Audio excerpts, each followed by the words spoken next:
Good to see you, sir. You're there? I don't know why we seem to have... Oh, never mind. Good. Right, let's begin. Clearly not. Sustainability is, reducing the footprint of travel and tourism. Now, let me preface this. Please do not give me a long list of everything that your company or country is doing on sustainability. The precursor to our discussion is that it's on your front burner, you're all attentive to it, and it is considerably significant for you. Starting with you, sir. First of all, how do you respond to the accusation earlier in the session that the US doesn't have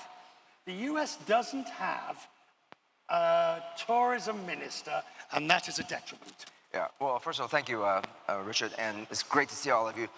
I have the role as a Deputy Assistant Secretary for Travel and Tourism in the United States government, which is the functional equivalent of the Ministry of Tourism, but we don't call it that because in the US we don't have ministries. But the reason why I think in some ways we have it in somewhat better shape is that we're part of the US Department of Commerce, which is a government and private sector facing agency, but we're also part of the International Trade Administration, and our focus is really about bringing international travelers into the US to raise money. But would the US benefit from a cabinet-level, specific tourism/culture person? Well, I think having different boxes within the government is less important than what the functionality is. And I'll tell you, from my perspective, the fact that we are talking about travel and tourism at the highest level within our government is important enough, regardless of who the title is, who holds the job. Because frankly, the travel and tourism industry is such a big part. In the US, it's 2.9% of our gross domestic product. But across the board, we hire so many people and create so many jobs, from hospitality to transportation, that it doesn't really matter which box of the agencies you're in. The goal and the work of the travel and tourism spreads throughout all the agencies. On sustainability, Mark, there's an entire raft of things that the company or hotels are doing. How do you ensure sustainability doesn't just become a buzzword? Well, measurements, of course, are critical, but they take place over time and they will track things looking backwards.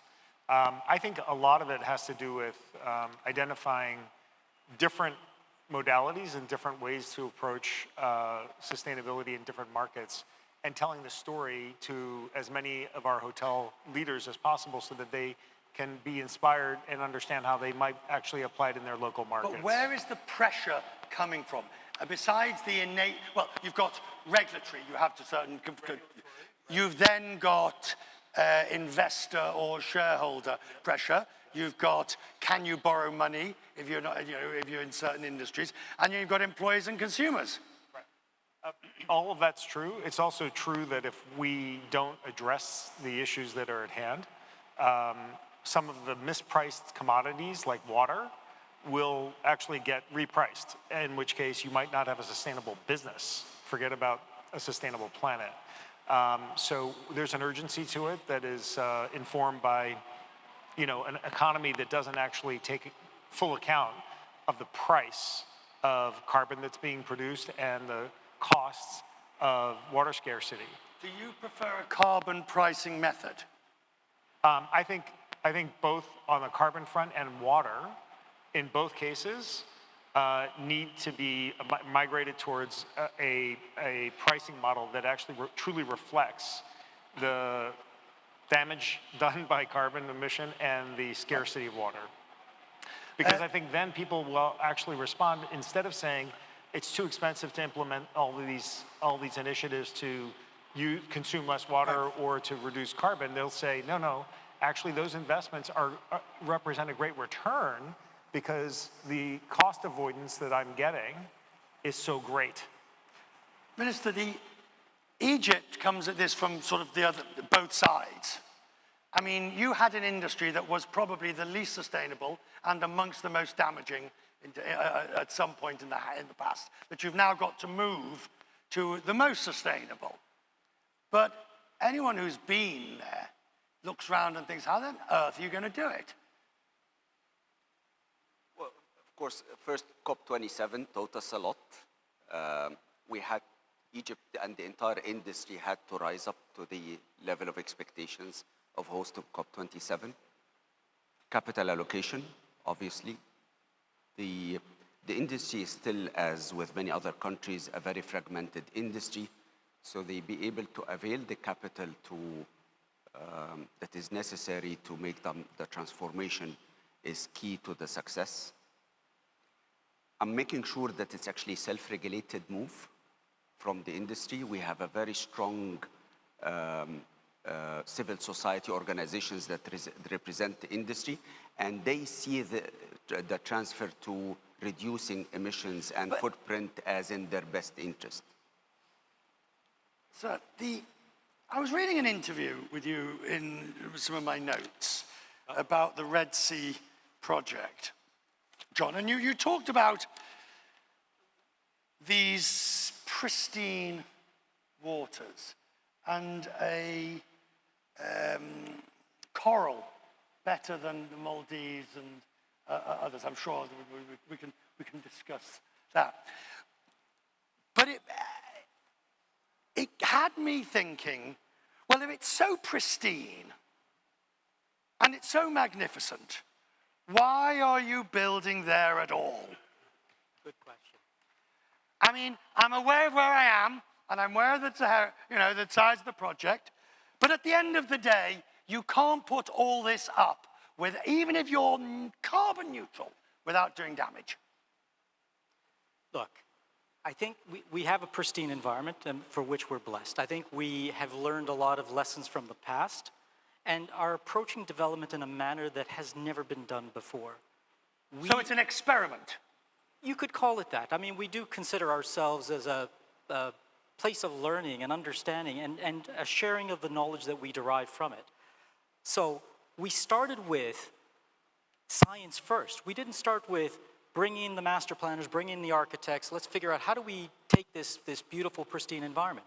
We analyzed it, we quantified, we used statistical modeling to determine where to develop and where not to develop. Let me finish. We have 90 pristine islands. 75% of those islands will remain untouched.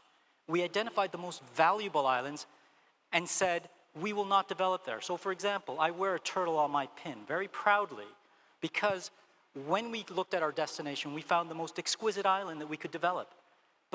And it would have made commercial sense to do so. It would have been a spectacular resort.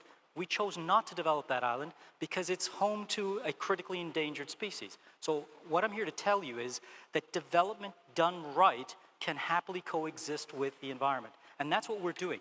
And we're using the Red Sea project not just for a Saudi project, but actually to lead a global transition towards regenerative development.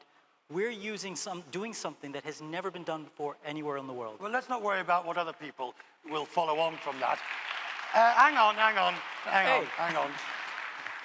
on. The peanut gallery can wait. The problem is, let's take Egypt. Now, you may be changing things, sir, and you may be moving to better times, but I think you would agree that in the past, things have not been done well. Like everywhere else, yes. Exactly. Yeah. And I think the fear is that this experiment, you may discover that there are some shortfalls within it. What will you do then? Okay, so first of all, we've learned from the mistakes that we as humankind have made in the past. So we're hoping not to replicate and repeat those mistakes. We're using technology. I mean, first of all, let me go a step back. We've done an extensive survey of everything that we have. We've published that. We're putting ourselves out there to the world saying, here's our starting point. We've committed to make the place better by 30% over the coming decades. We will monitor that using technology, Internet of Things, artificial intelligence, machine learning. We will use real-time data to give us early warning signs. Yes, it's somewhat of an experiment if you want to characterize it as such, but if something is proving to be a problem, we have the ability to react. We're not going to overdevelop. We're going to limit the number of visitors to a destination that's the size of Belgium to no more than 1 million visitors, a site that could easily accommodate 10 million people. Minister, as you come from the commercial sector, you come from banking, what role can, if you like, the financing of these projects play in ensuring the sustainability within them? That's a great question. Or don't they care? Well, absolutely they care, because the financiers and the allocators of capital these days understand that over the coming decade, a project that is not that is not environmentally sustainable or has clear view of how to reduce emissions and footprint is not going to be able to compete in the future. Today, if you ask every single customer cares about the environment, about the climate change. It might not today change the decision-making process. Probably customers today, all our market research are showing that they might not want to pay significantly more for a sustainable stay, but in the future they will. Mark, is it your experience that your guests rate this as a significant issue when choosing to stay? I would say, first and foremost, groups, that is corporate groups and associations, and state and local governments and the federal government all have requirements to understand and track and understand your current level of sustainable operations. And so I would put them first in terms of the elevated consciousness level. Part of that's regulatory requirements. But then there's an increasing number of people who are looking for and holding companies accountable for their practices. And we get lots of feedback about single-use plastics, for example, the continual use of single-use plastics. So while we have been working on removing them, they still exist in some of our hotels.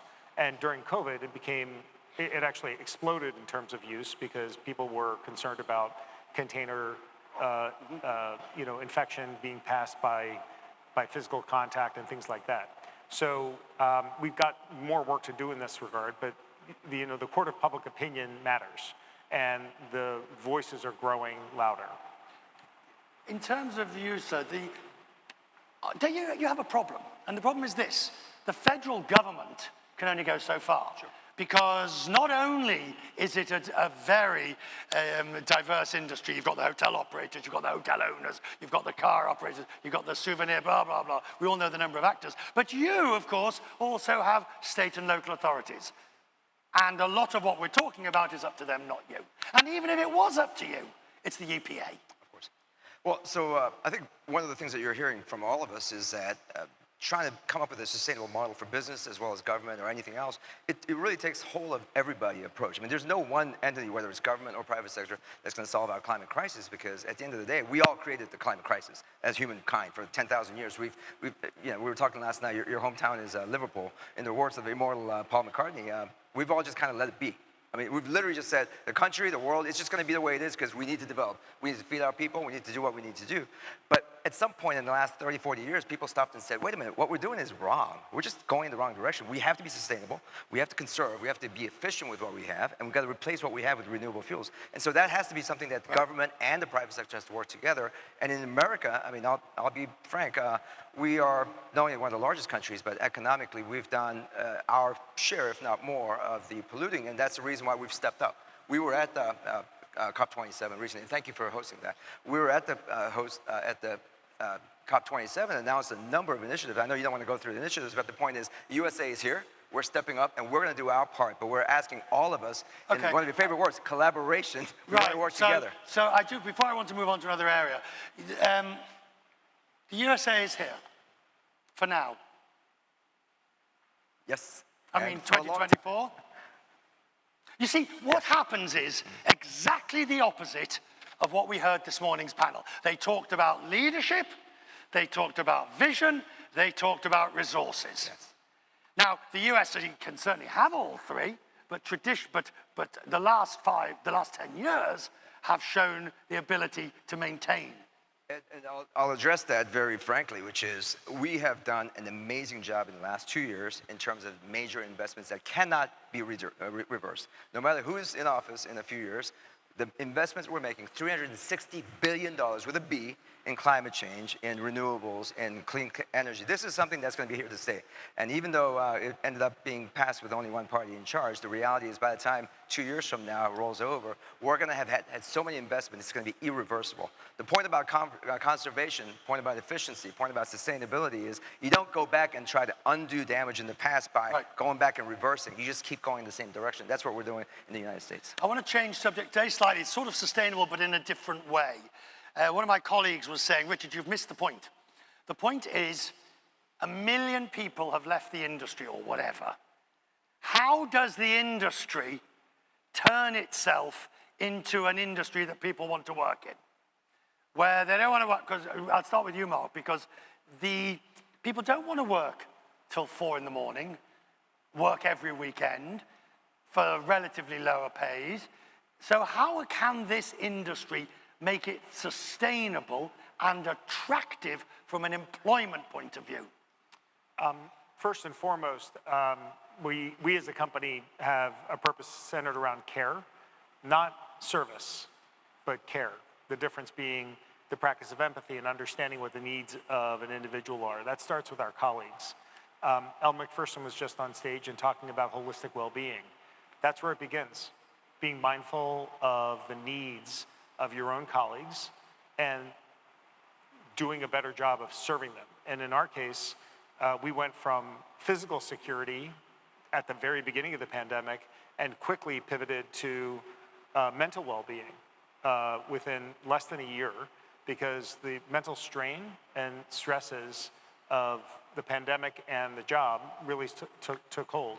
But the other aspect of being in the hospitality business specifically is it's a social business. You're working with other people to serve others, human beings. And that's why people come into the industry. They don't come into the industry because they want to sit behind a terminal. They want to engage with human beings. And a lot of the people that were in our sector left to go to Amazon distribution centers. That is an extraordinarily lonely job. And it's not one in which you actually develop a community and a sense of camaraderie. And we're getting a lot of people back. That was my next question. Are you seeing a return? Yes, absolutely, 100%. Because the jobs are quite difficult, and you work alone for a dramatic part of your day, a dramatically large part of your day. So for me, I think it's about reestablishing those connections, like we are doing here, in person, to develop that culture and to make sure that we're caring for those people holistically, not just in physical terms. I think the industry over the past couple of weeks have couple of years have lost significant portion of its value proposition for talent. And I think for the industry to be able to rebuild its value proposition for talent, it has to refocus again on the entire purpose of travel and tourism, which is it brings happiness to people. It just allows people to, get away from their lives for a week or two and then be able to re-emerge again. But how do you make it an industry that people want to work in? So it has to focus on the value proposition for talent. And the value proposition today has been tarnished because first, the industry hasn't spent enough on training for the past couple of years. It doesn't have enough scale. It's a very fragmented industry. And accordingly, it hasn't been able to withstand the crisis that it has passed by. And as a result, a lot of people have lost their well-being. I think the key issue as well, industry needs to develop ways to improve the productivity of the worker in the industry, because it is a fact that workers' productivity per hour in our industry is lower than other industries, manufacturing, for example. And accordingly, the industry's ability to continue to pay people for the productivity has also been diminished. So that is, you've got all these people that have to say so many are coming back because the alternatives are even more difficult. But at the end of the day, the thing that has struck me about the summit so far is the number of people who say basically that it's no longer, never mind business as normal. It's not business as it was. It's not business as usual. The new rules are being written. And when we talk about, whether it be on the revenue model, whether it be on this demand and supply level, whether it be on employees. So how do you, as governments here? Sure. I think, well, first of all, considering that the theme of this conversation is about sustainability, it's not just about climate. As you know, sustainability has many pillars. Economic empowerment and equity is important. So is social and societal equity is important. The way we look at it in the United States is one of our shortfalls right now, especially in the hospitality industry, is that we have a mismatch between our gender parity. So we have at the lower end of the jobs, whether it's on the service sector, in the hospitality, hotels, restaurants, you have a lot of women. In fact, the majority of those workers are women. As you get higher and higher in the corporate sector, in the management side, you end up having less and less women. So that equity imbalance has to be part of the sustainability conversation. Because the way to attract people to work in a good job is to know that they have a future in that job. How do you do that? Well, so part of it is laws. And in the United States, I can't speak for other countries, but in the United States, we just raised our minimum wage, but there's some exceptions for certain kind of industries. We have to meet that. Second is in terms of allowing for women in particular, those that want to have children or have children already, for them to come back to work, they need paid leave. We're unfortunately one of the few countries that still doesn't have paid leave at the federal level. So that's a very important part of that pillar of having social and economic sustainability. I mean, these are excellent improvements. As you look for your workforce in the future, I assume you're going to be looking for best practice everywhere. What will you be doing?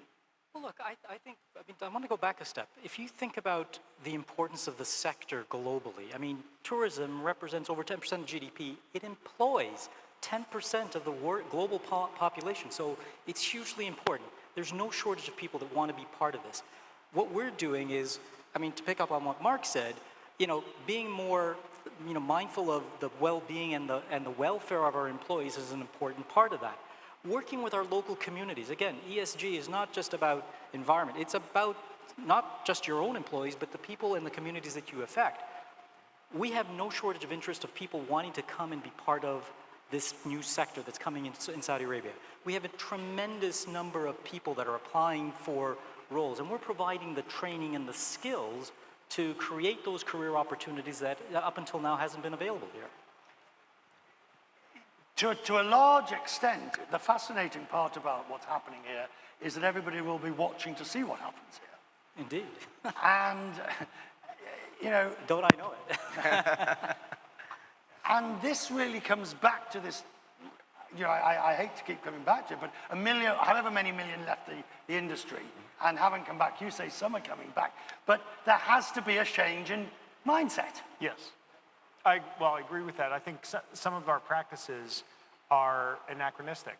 So the idea of having housekeeping shift begin at 7:30, stand up for an 8 o'clock start, is written in some rule book that was produced 50 years ago and never changed. When you have a huge number of people, women especially, who need to get their kids off to school or take care of a parent living at their house or get back home at a certain time, where's it written that we have to actually stand up shifts this way? But these are some of the practices, and they, by the way, these same old world practices, the part of the new initiatives that we have to undertake is a complete rethink from the lens, putting yourself in the shoes of those who you're trying to attract into the industry, and you make changes. Yeah, on that point about the rethinking and coming back to the business, not as usual, but the new business that hasn't been developed, I think one of the solutions is the young people. And I know that Saudi Arabia in particular has a tremendous percentage of, 70% of the nation is less than 35 in age? I think it's just an unbelievable number. So think about this from your perspective, right? Not as old guys like me and some of us here, but if you're a young 20-something-year-old, what kind of industry do they want to work in? What kind of jobs do they want to have? And I think that's going to drive the future of our industries. And part of that is the different experiences that they want. And so I think tourism in some ways is a solution, not only is a travel solution, but tourism is a solution because we can't just go back to the tourism attractions the same way it was. Hotels, Disneyland, national parks, et cetera.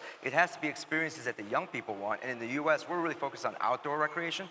Outdoor recreation takes up about 1.8% of the GDP now, and that's a really growing area. That's the place that young people want to be. And maybe that's part of your solution too, is creating that opportunity for young people to come back and do something while they're working, also having a good lifestyle.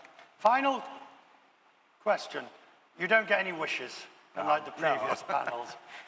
I want you to tell us of a job that you have done in the industry at college or first job that really showed you, and if you haven't worked in the industry, find something suitable. So for me, it was the time I was working in a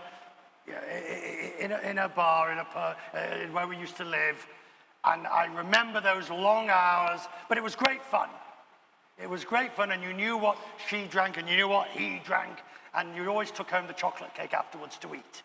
Now, starting with you, sir, a job that you've done. You're minister now of Egypt, but what have you done? Well, my first job was actually at the age of 15. I actually waited tables. Did you? Yes, I did, at one of the hotels in Cairo. And actually, by my 5th day, I actually spilled the apricot in the back of one of the guests.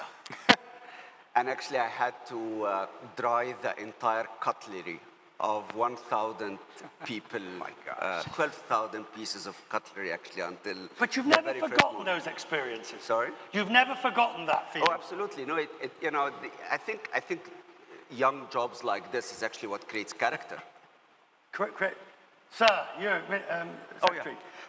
So one of the coolest jobs I've ever had in my life deals with tourism and attraction. And one of the greatest attractions in the world, if you want to think about the global events, is the Olympics. In 1988, the Olympics was held in my hometown of Seoul, where I was born, and I had the tremendous privilege and the opportunity to serve as a translator. So I worked at the Olympics in Seoul, and I lived in the villages there, met the students, all the athletes, and I spent 2.5 months as a translator going to all the events. And that's why I'm a big believer in attracting big events, whether it's a World Cup in the US, we're actually hosting the Olympics in 28 as well. But we welcome everybody to the United States for those events. And he'll translate for a fee. Sir. I was a busboy in a restaurant at the age of 12. Yeah, and I moved quickly. I had waited on tables. I ended up even cooking. And it gave me a real appreciation for the hard work that people in the hospitality industry actually, undertake every single day. You've never forgotten it? I've never forgotten it, never. I'm coming to you last, sir, because you're actually in the industry. Yeah, well, I likewise bus tables at a burger joint in Covent Garden for a while when I was in school in the UK. But apart from that, I took some time to go through and work in several of our hotels in every single department. And making beds alongside our housekeepers was the most humbling experience. I was reprimanded a number of times in terms of my technique. But I also came to really deeply appreciate how difficult of a job it is. So I give to you, ladies and gentlemen, now before we're finished in this conference, he will serve you at a table and you'll end up with apricot down your back. He will make your bed. God help you if you ever have to sleep in it. This gentleman is going to remove everything and bust the tables. He will translate into what language? Korean and a little bit of French. He will translate into Korean, which even if you don't speak Korean, won't make any difference. Ladies and gentlemen, our panel.